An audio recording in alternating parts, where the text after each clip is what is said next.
Evet, Medyaskop TV özel yayınında konuğumuz Kürdistan Amerikan Üniversitesi Uluslararası İlişkiler Bölüm Başkanı Arzu Yılmaz.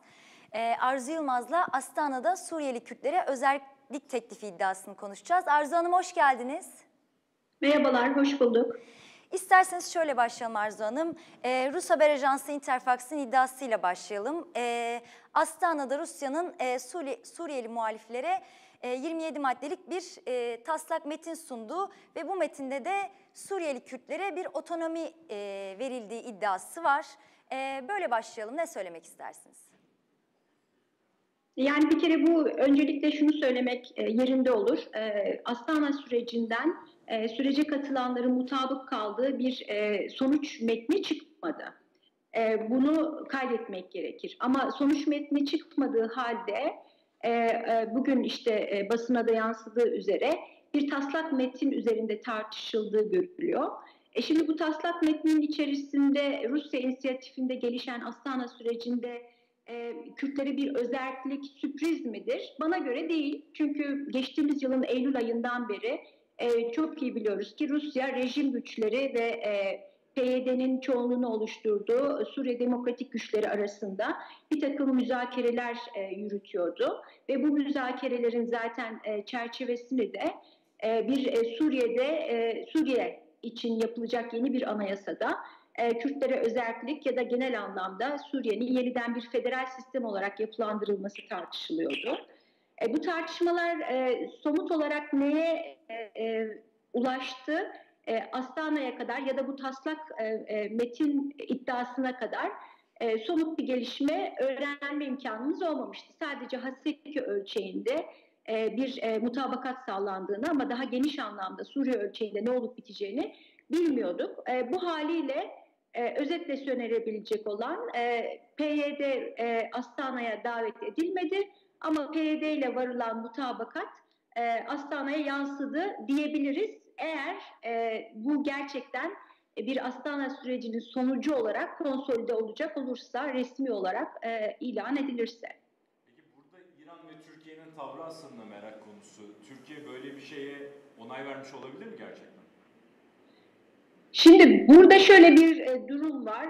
Bunun bir iki yönüyle cevap verebiliriz. Birinci boyutu şu, bu da bize bir kez daha gösteriyor ki Astana'da bir araya gelen taraflar her konuda mutabık. Yani hem bir taraftan Suriyeli muhalifler tarafında bir kırılganlık var. Bir taraftan rejim tarafında bir kırılganlık var ama öbür taraftan bu iki kırılgan tarafı bir araya getirenlerin kendi aralarında da uzlaşmadıkları pek çok konu oldu ve onlardan bir tanesinin de Kürtlere ilişkin olduğu açık. Rusya'nın dediğim gibi pozisyonu en başından beri hem Cenevre görüşmelerine PYD'nin çağrılması konusunda açıktan destek veren neredeyse tek ülke Rusya'ydı. Öbür taraftan biliyorsunuz PYD'nin bir resmi temsilcilik düzeyinde Moskova'da bir temsilciliği açıldığını biliyoruz. Yani özetle söylemek istediğim Rusya bu son 5 yıldır Rojava deneyimi çerçevesinde Suriye Kürdistan'ında PYD'ye arka çıkan bir politika izledi. Ne zamana kadar? Bu Türkiye'nin Cerablusg operasyonuna kadar. Çünkü Cerablusg operasyonu hatta o gün ya da ertesinde yine Medyaskop'a bağlandığımda da söylemiştim. Çok açıktı ki bir Rusya-Türkiye işbirliğiydi. Bu aşamadan sonra Suriye'de anda olup bitenlere baktığımız zaman PYD'nin daha çok Amerika'yla, hani Rusya'dan çok Amerika'yla daha yakınlaştığını gördük. Bugün ise öyle görünüyor ki Rusya hem Türkiye'yi yanına almak ama aynı zamanda da Kürtlerle bir Kürt kartını Suriye'de elinden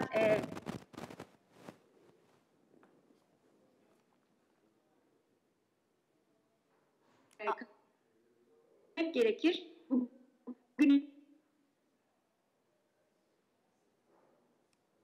ne kadar çünkü biliyorsunuz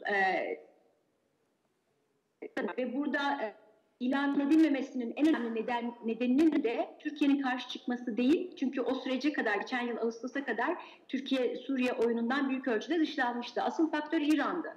Yani İran bugüne kadar eğer birçok Türkiye'nin Suriye politikasından dışlandığı o süreci Kürtler tırnak içerisinde bir fırsat olarak kullanıp federasyonu ilan edemedilerse bu büyük ölçüde İran yüzündendi.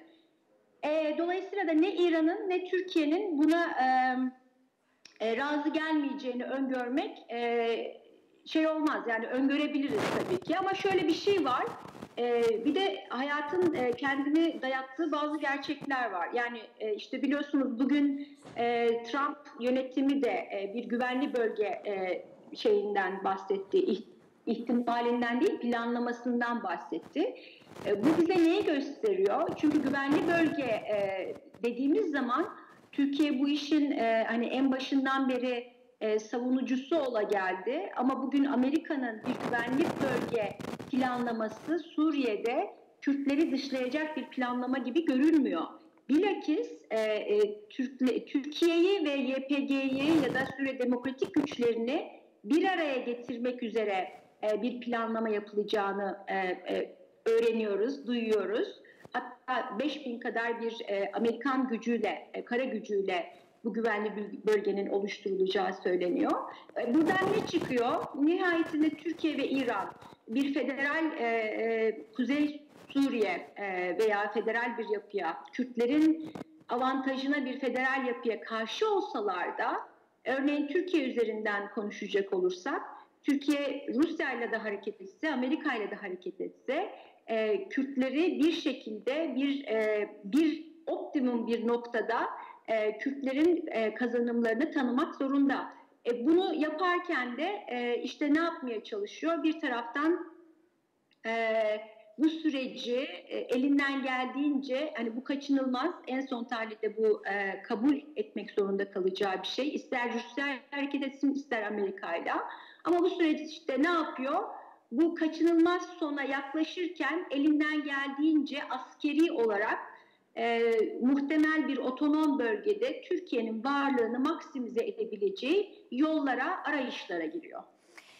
Peki Arzu Hanım, Rusya hem YPG'nin Amerika'yla, ya daha doğrusu Amerika'nın bu konuyu bir fırsata çevirmesinden çekindiği için ya da Türkiye'nin kırmızı çizgilerinden dolayı, Türkiye ve İran'ın bu sorunu, yani Suriye krizini çözerken Suriye Kürtleri sorununu uluslararasılaştırmak istemediği, Astana'da da o yüzden aslında temsil edilmediği gibi söylentiler, değerlendirmeler de var.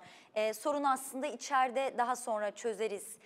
Suriye ve Rusya'nın böyle değerlendirdiği noktasına ne düşünürsünüz?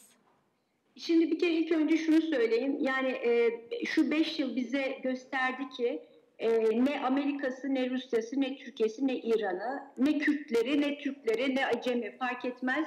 Kimsenin kırmızı çizgisi yok. Böyle bir şey olmaz. Yani kırmızı çizgi ilan eden de çok yakında o çizginin ortadan kalktığını tecrübe etti. Yani bu önümüzdeki süreç bir kere kırmızı çizgilerle konuşulacak bir süreç değil. Onu hani parantezi burada kapatayım, çok uzatmayayım bu konuyu ama sorduğunuz soru çok önemli. Şöyle ki Cenevre'ye gidebiliyorsunuz. Yani Kürtler aslında Rojava kazanımlarını uluslararası alanda bir tanınmak için asıl hedefleri bu kazanımların uluslararası alanda tanınmasıydı. Fakat PYD'nin Suriye rejimiyle birçoklarına göre muğlak ilişkisi alanda her ne kadar savaş alanında YPG güçlerine görece avantajlar kazandırmış olsa da bu nihai uluslararası alanda tanınma konusunda bir handikap oldu. Bunu Cenevre görüşmelerine mesela dahil olmuş diplomatlarla konuştuğunuzda da görüyorsunuz ya da ben kişisel olarak bu konuyu tartışma fırsatı bulduğumda şunu fark etmiştim ki evet, Cenevre PYD'nin katılmaması hemen Türkiye yüzünden diye kulislerde ya da bu sorular gündeme geldiğinde cevap veriliyor. Ama aslında bu konuyu tartışmaya başladığınız zaman uluslararası alanda şöyle bir kafa karışıklığı olduğu görülüyor.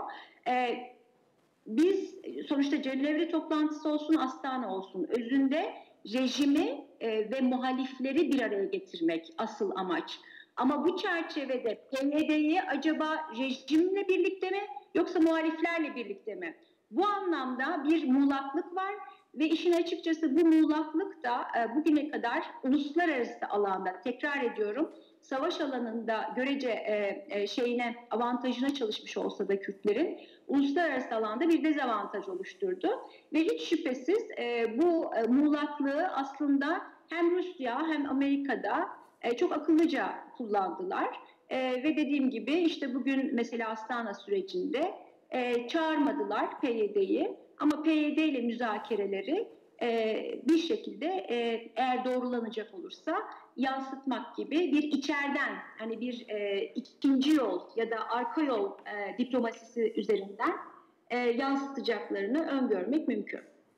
Siz de zaten Kuzey Irak'ta bulunuyorsunuz. Bugün Kürdistan Bölgesel Yönetimi Başbakanı Neçirvan Barzani bir açıklama yaptı. Bunu öncesinde de konuşmuştuk ama zamanlaması açısından değerlendirmek istiyoruz.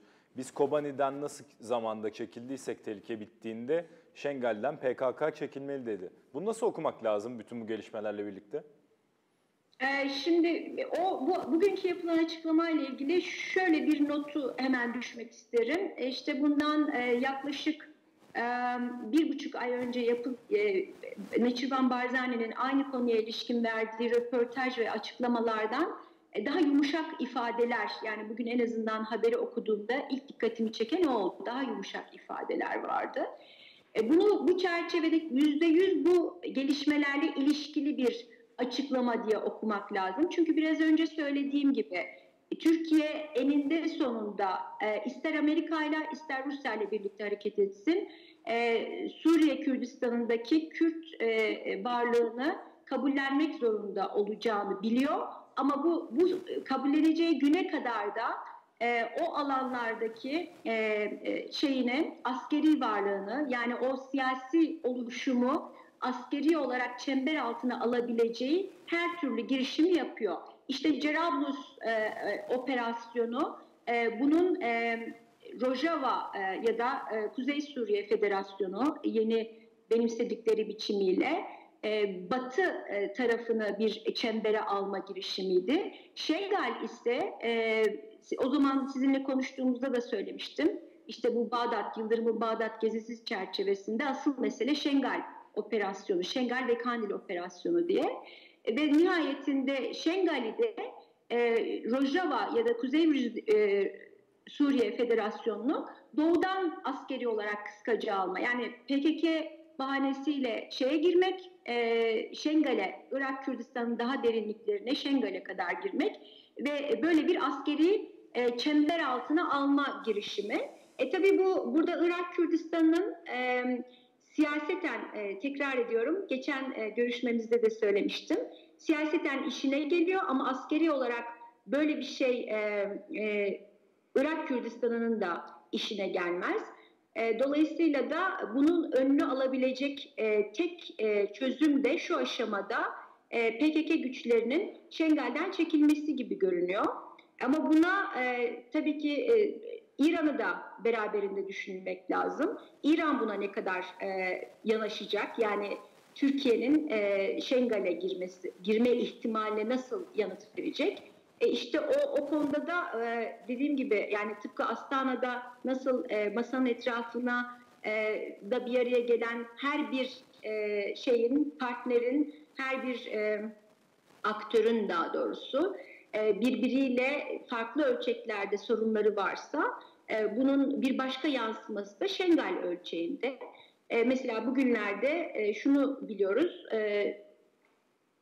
Şengal'deki Yezidi güçleri, PKK ile yakın ilişkideki Yezidi güçleri Haçlı Şabi çerçevesinde, Haçlı Şabi ile birlikte yeni bir silahlı yapılanmaya, yeni bir silahlı örgütlenmeye gittiklerini ilan ettiler bundan birkaç gün önce. Hatta bir Yezidi grup Tahran'a gitti ve Hamenei ile bir araya falan geldi.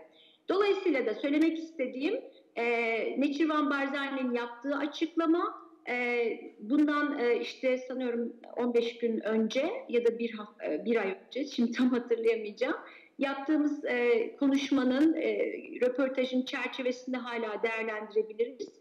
Ve en son tahlilde yapmaya çalıştığı PKK'nın Şengal'deki varlığını Türkiye'nin bir askeri müdahalesine bahane teşkil etmeyecek bir çözüme kavuşturmak.